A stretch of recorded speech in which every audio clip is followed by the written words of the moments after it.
everybody, I'm Jeremy Cordeaux. Peter Clayton's behind the camera. Welcome to the garage and the court of public opinion for today. Wow. It's a cooler day, Pete. It's a nice... it's beautiful. Nicer weather. And good times ahead, I think. Home interest rates, I bet, will fall today. Now, we're recording on Monday afternoon for Tuesday, so I don't have any forward upfront information. Probably they will fall today. More to come too, maybe another 4 cuts. An interest rate of 3%, I firmly believe, is in sight. But when you go out and borrow money, the point is you have to work on the basis that the interest rate is going to be around the 5 to 7% on average. 3% is a walk in the park. Anyway, interest rates down this afternoon, I believe. Could be wrong, 25 basis points. It's important, but mostly symbolic, and terribly important to this Labour government. The only thing that doesn't make it a certainty is the unemployment figures. The RBA would like them to be higher, and they won't be updated until tomorrow. That's Wednesday. And pretty quickly, after this afternoon, I would think later in the week, the Prime Minister will call an election. Recent surveys indicate significant swings to the Liberals, but Mr. Dutton has to be more decisive and less vanilla. If he wants to make it a clear win and not a hung parliament, which is the worst option, if you ask me, for the country, just get rid of Labour. And I say that as I've said this on this broadcast for so many weeks, and you know all the reasons. Gold is almost $3,000 an ounce. I can remember when gold, not that I have any gold, but you know, gold was sort of $600 an ounce or something. Wow. Speaking of money, $5.13 billion half-year profit for the Commonwealth Bank. Now, that's a full-year profit of nearly $11 billion. Its value is, let me see, 26 times the profit, making it the most valuable bank in the world, for which we should celebrate. A strong banking sector is key to a successful economy. You don't want shaky banks. And remember where those profits go. There's not some great big executive sitting up in ivory tower somewhere taking the money. It goes to super funds. It goes to mum and dad investors who will or should be smiling, celebrating. I hope you are. It's a huge dividend. Wonderful. Did you see, speaking of profits, the profits of AGL and Origin? Wow. Have you noticed your electricity bills? I know I have, up at least 60%. Now this is where the profits for these companies, this is where the profits are coming from. The alternatives are not cheaper, but government subsidized, yes. And certainly more profitable for the providers, but not us. But it's okay, you are saving the planet. Me, not so much. What an obscenity. What an absolute obscenity. One which I hope will cost these fools the election. Which all goes back to cost of living. It's all related back to the cost of electricity. It's a great multiplier. It's reflected in everything we do, everywhere we go, everything we buy.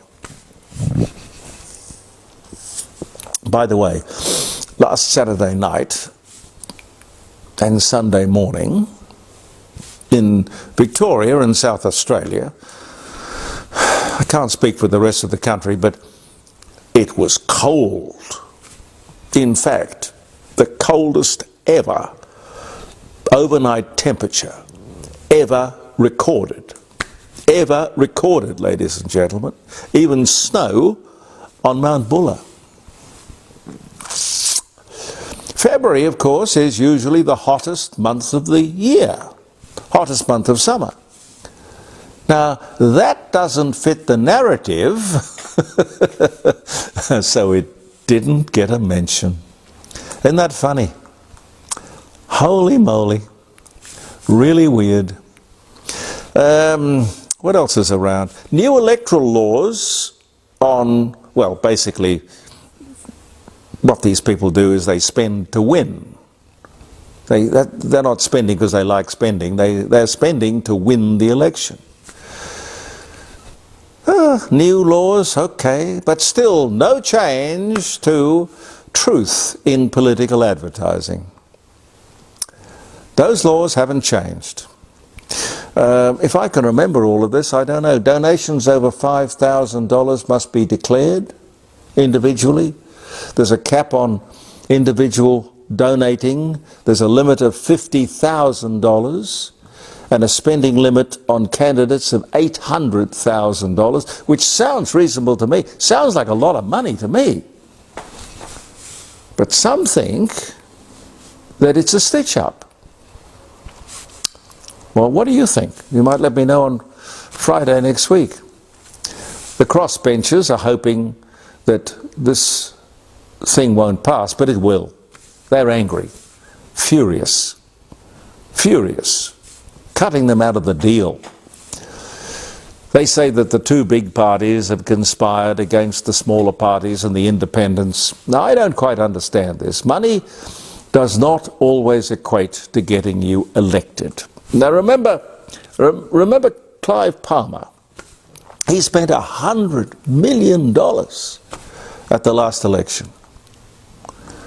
More than anyone else ever has. And zilch. Nothing. No, I think he got one person elected, didn't he? Pete, do you remember? Yeah, I think he got one. He got one person elected. Hell!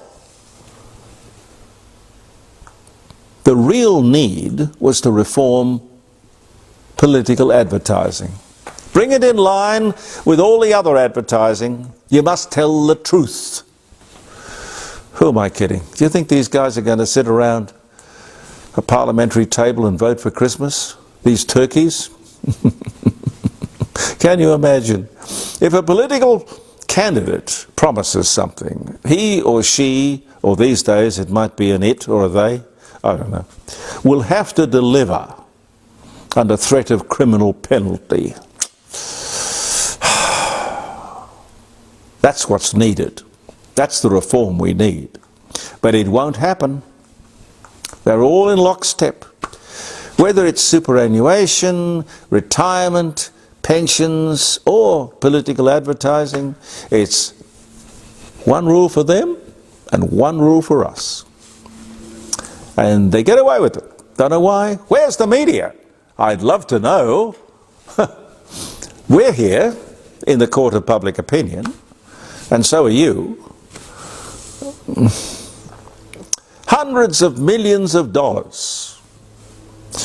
Not that the government will tell us exactly how much has been spent because of these violent criminals, these asylum seekers who were turned loose by the High Court because of government incompetence. Yes, they could have stopped it. They could have had a posse that headed off the problem. But no. The feds have refused to disclose the cost of this exercise, putting them on Nauru. Absolutely disgraceful. And while we're on the subject, the minister in charge of the, and I quote, the criminally controlled NDIS, one Bill Shorten, has taken his speechwriter. We were talking about this around the dining room table, jeremycordeaux.com, last Friday. He's taken his speechwriter. How many speeches, God name, how many speeches did he make? He's taken his speechwriter with him to his new position as Vice-Chancellor of the Canberra University. It's an interesting story. It is. These people, parliamentarians, are apparently allowed a speechwriter. Regardless of how many speeches they make, no accountability, they're allowed a salary for a speechwriter of $140,000 a year or thereabouts. I would ask, why would a minister need a speechwriter? Can't he or she talk and think for him or herself? They have someone to write their words? That's disgraceful. But it doesn't end there. This Bill Shorten appointee was hired for not $140,000 a year, but for $300,000 a year, and on a 2-year contract. That's $600,000. How many speeches did that guy make in that time? Why? Who allowed that? How many speeches did she write, let alone how many did he make? Where are they? Can't Shorten talk? Wow. Wow.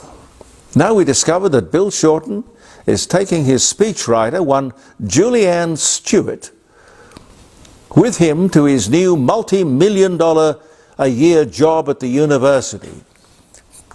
Vice chancellors make speeches? I don't know.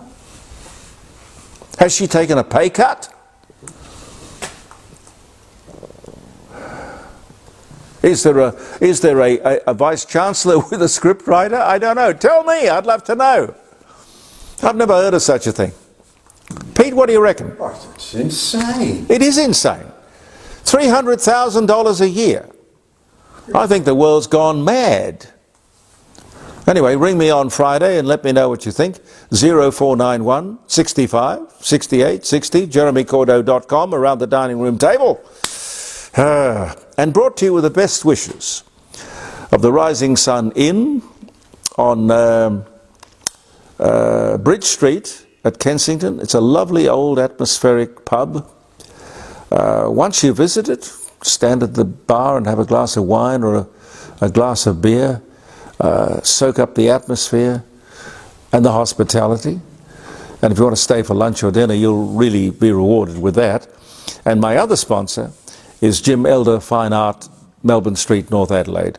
Now, he is running, I think it's 4, maybe 5 auctions this year. So if you've got a painting that you would like to sell, number one, you've got to know what it's worth. Well, you've got to know that you want to sell it. But at that point, you want to know whether it's worthwhile you selling it. It could be, I mean, you and I have heard of these stories over so many years where somebody finds something at a garage sale in the attic or something, and it's worth hundreds of thousands of dollars. It does happen, and it can happen to us. I never stop looking, and I never stop ringing and talking to Jim, because he is a whiz. He understands chapter and verse the value of art, and he sells to the world. Jim Elder Fine Art, Melbourne Street, North Adelaide, the best. In fact, I think probably one of the only in Australia. In all honesty, I've never heard of anyone who does what he does. But then again, that's what I like about my sponsors. I've never heard of any other inn or bar or what can I call it, restaurant like the Rising Sun. I'm very, very flattered and proud to have them on board. Ben Fordham, I don't know if you know the name, the excellent Sydney broadcaster. He revealed yesterday that the federal government has spent over $500,000 on welcome to country ceremonies. Do you like that, Pete? Again, it's insane. $500,000. In other words, that's about the same amount of money that they spent on the voice referendum for nothing. That's $1 billion in just 2 years. Wasted. Totally wasted. That alone should bloody well get them the boot. By the way, while we were playing chicken with our military assets in the South China Sea the other day, clearly, you know, you saw what they did with the Orion. They were firing flares in front of it. Chinese are not, or don't seem to be, an ally. They don't, at times, even seem to be a friend. While we're concerned with TikTok and AI, DeepSeek, has it occurred to anyone that the Chinese own just about every power company in Australia? Just asking. Just asking. The things I learn on my own program, Pete, it's amazing. The ABC costs the taxpayer 1.1, more than that actually, but say for round figures, $1.1 billion a year. The ABC, national broadcaster. And around 40% of us have never watched it or listened to it. Believe it or not, the ABC fails to reach 10.6 million Australians. Have they ever asked themselves why? More than 1 million people tuned out in just the last year. And you know, it would be cheaper to provide everyone in Australia with a free subscription to Stan, or one of the other places, I don't know, 1,500 different channels and programs and choices. Now this is all the fault of the ABC itself. The consequences of their programming, their policy, philosophy, ideology, as I've said to you, they campaign. They do not report. Everything is done through the prism, the lens of the left, and the promotion of the left. In short, ladies and gentlemen, there is no balance. They lost the plot many years ago. Many years ago it was a meritocracy, simply the best, run by people like Sir Charles Moses and Sir Talbot Duck Manton. It slowly became a political instrument of the left, beginning with the arrival of Whitlam and the appointment of various Labour apparatchiks to run and manage it. And even today, well, I don't know the present chairman, Kim Williams. I do know that he is married to the daughter of Gough Whitlam. I really think it's time we drained the swamp and returned the national broadcaster to the people instead of the elites, the socialists and the intellectuals. And by the way, bring back Radio Australia, which was once our voice and presence in the region. Now imagine anyone stupid enough to scrap that. I was so sad to see Philip Brady had died. Long time. I can't say he was a friend of mine, but I certainly ran into him many times. We did Reg Grundy programs together. He was doing The Moneymakers. I was doing Blind Date. A stalwart of the industry. Long-time TV and radio performer, personality. Did a fantastic show on 3AW. Well into his 80s, in fact. It was called Remember When? Memories and History of Radio and Music of the 50s and 60s. A bit of the 70s. Nostalgia, I suppose you'd call it. Back in the day when men were men and movies really moved. It was a great success. And if there was a proper talk station in Adelaide, we would grab Bob Byrne and we would do exactly the same thing here because he's written books on the very same subject. Nostalgia. You know, it's a funny thing. I never knew this. Heard it somewhere, don't remember where, but nostalgia was once regarded as a fatal illness. I can't imagine how fondly looking back or past memories, even through rose-coloured glasses, could possibly be a sickness. But there you go. Times change. Mike Friedlander is a federal member of Parliament for the electorate of those southwestern suburbs of Sydney. And he's worked, and indeed does work, at the Bankstown Hospital. He's a Jew.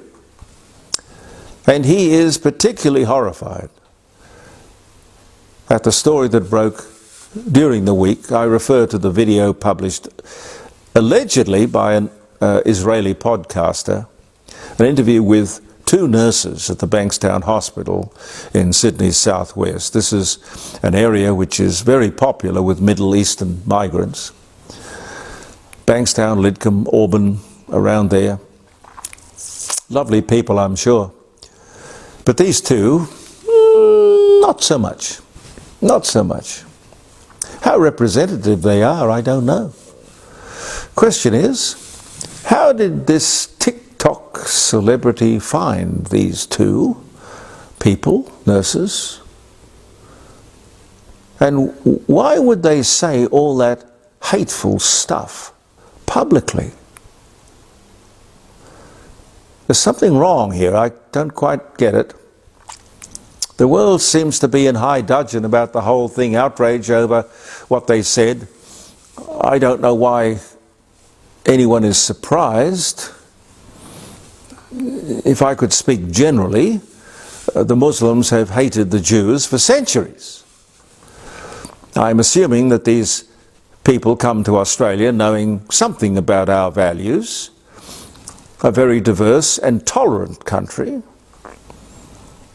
One was born here, and the other nurse arrived from Afghanistan at the age of about 12 as a refugee.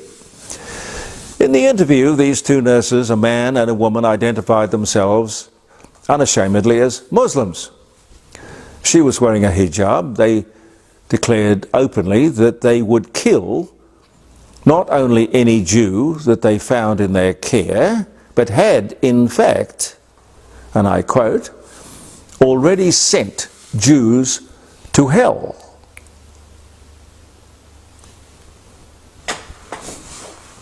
Quite shocking and blatant.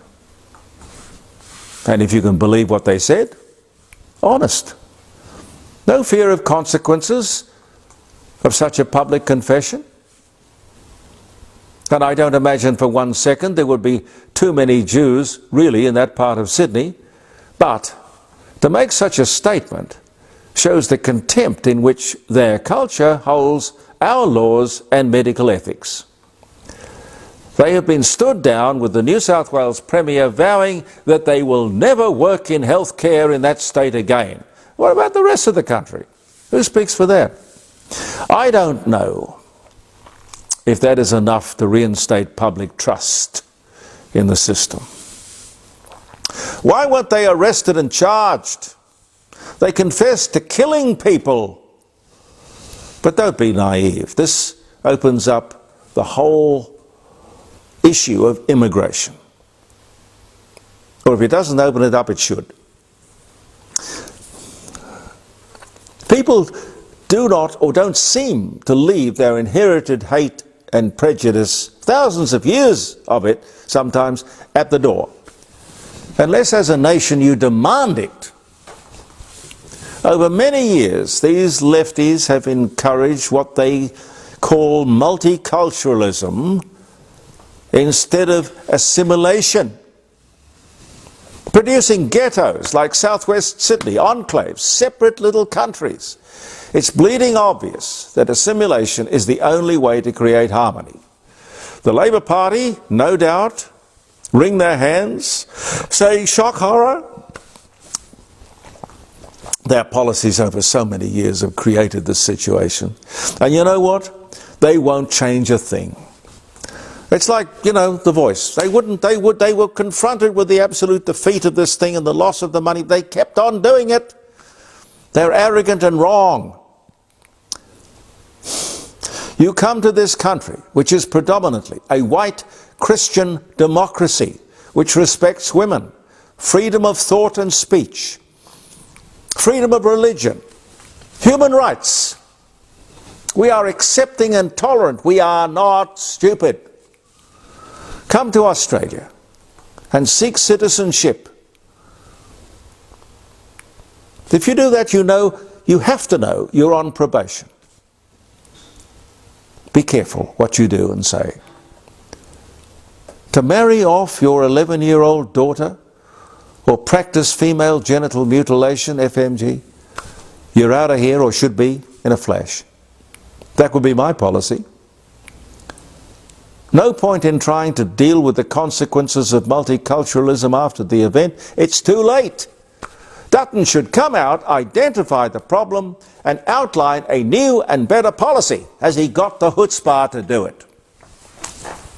I don't know. He's got victory in sight. Absolutely nothing from the nurses' union about these two people, by the way. That seems strange.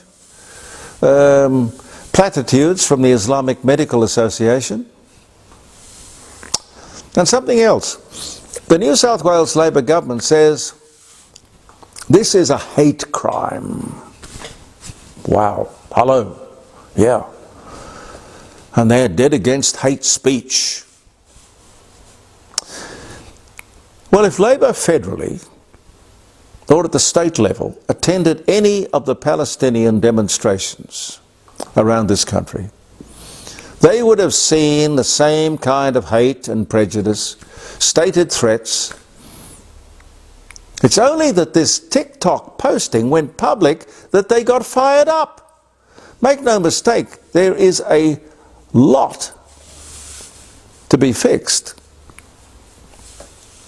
But I don't believe this present government wants to. You see, they want to win the 800,000 Muslim votes, when some of them clearly should be deported. This government is conflicted. These two nurses, one born in Australia, the other arrived at the age of 12, both expressed hatred of Jews. They came here from a connection, or they came here from or with a connection to Afghanistan. Afghanistan, let's talk about that. Afghanistan. You can't bring people here from Afghanistan without imagining that they'll bring their luggage. One of the truly primitive, backward hellholes in the world. It's pretty simple. We are happy to rescue you from all of that. But don't come here and bring your culture and history if it involves hatred, religious or otherwise. We have overlooked for a long time the obvious. Here's the question. Is there any place in modern Australia for a culture that dislikes what we stand for? Talk to me on Friday around the dining room table, jeremycordeaux.com. We stand for democracy, equality, human rights, freedom. You can't, can you, well, I better not say you can't, can you mix oil and water? Should you even try?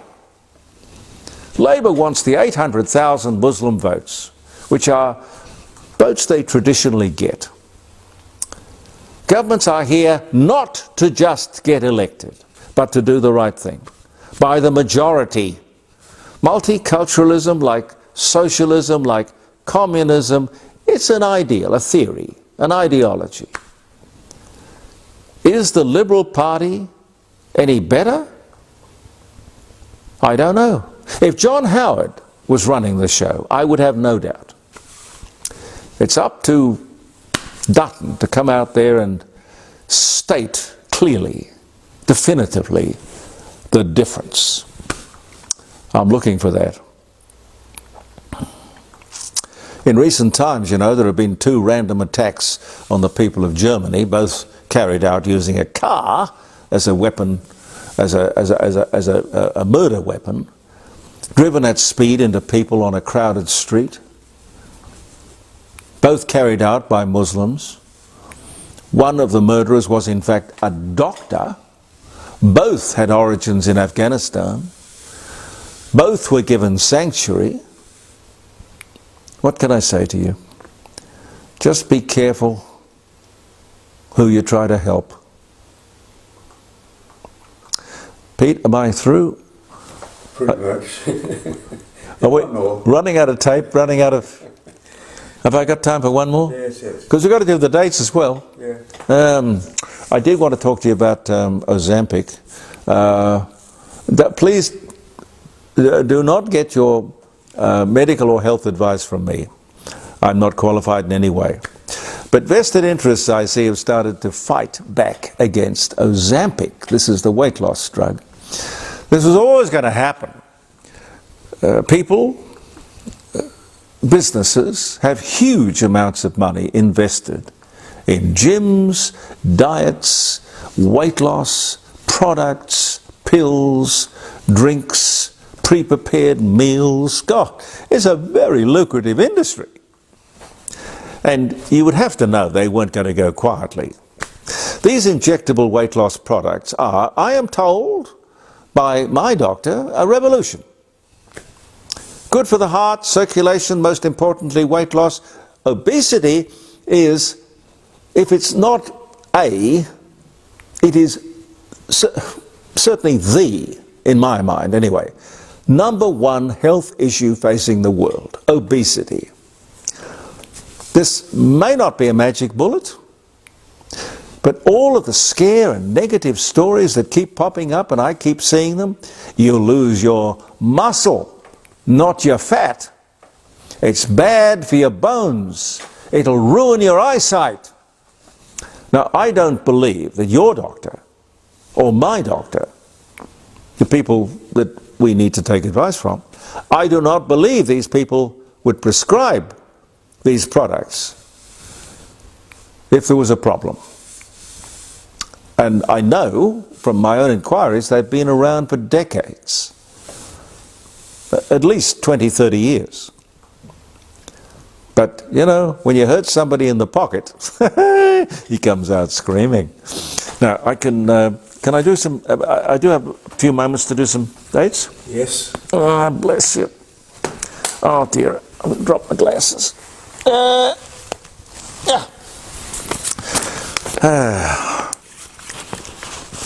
And my eyesight was worse before I started taking Ozempic. It's all right. All right, where are we? It's February the 18th, ladies and gentlemen. Happy birthday or happy wedding anniversary. I hope you're going to have a lovely day today.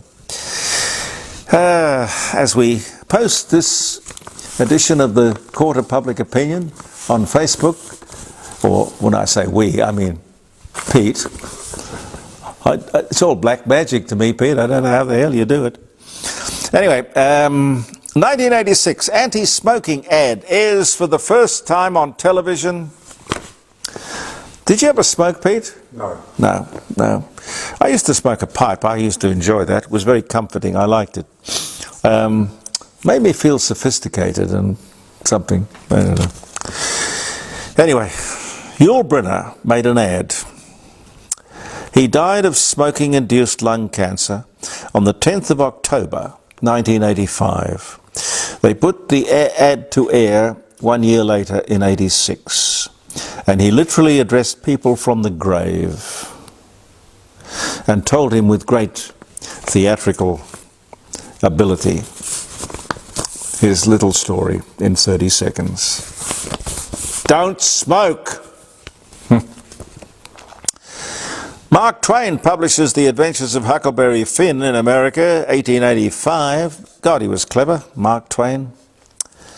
What was his name? Sam Clements. Yeah, Sam Clements.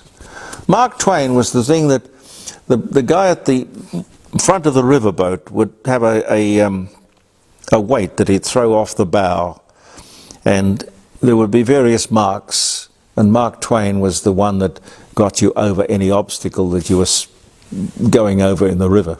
Mark Twain, he called himself Mark Twain, but he was Sam Clements. Fantastic man. Snow falls in the Sahara Desert. Well, it fell on Mount Buller just 2 days ago, in the middle of summer, here in Adelaide. Go figure. Snow falls in the Sahara Desert in 1979 on this day. John Travolta, American actor, Welcome Back Kotter, Saturday Night Fever, Pulp Fiction, and a guest of mine on my program. I got a picture of him over there. We were on 5DN together. John Travolta. He was born in Inglewood, New Jersey on this day in 1954. Scottish pop singer Lulu weds British rock musician Maurice Gibb. He was 19, she was 20. They divorced in 73, but married on this day in 69. Sybil Shepherd, American actress, Moonlighting, Last Picture Show, born in Memphis, Tennessee, on this day in 1950. Henry Tudor, later to become Henry VIII, was created Prince of Wales, this day 1503. Sculptor Frederic Auguste Bartholdi is awarded a patent for his design of the Statue of Liberty on this day in 1879. The Statue of Liberty was a gift sent over in boxes and crates, sent over from the Republic of France to the new Republic of the United States of America. What else can I tell you? Martin Luther, German theologian and key figure in the Protestant Reformation, dies at 62. He was the year was 1546. This was the day.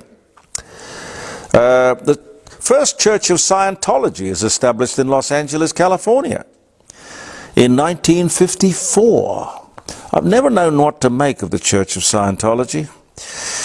I don't think I want to either. Yoko Ono, Japanese artist, poet, singer, second wife of John Lennon, born to stay in Japan in 1933. Kublai Khan, the Mongol Emperor, 1260 to 1294, founder of the Yan dynasty in China, dies at 78.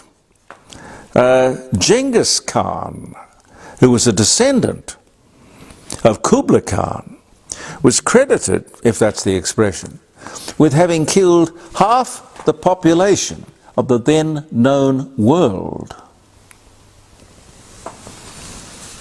Interesting thought to ponder, Pete. Yeah, I didn't realise that. Yeah.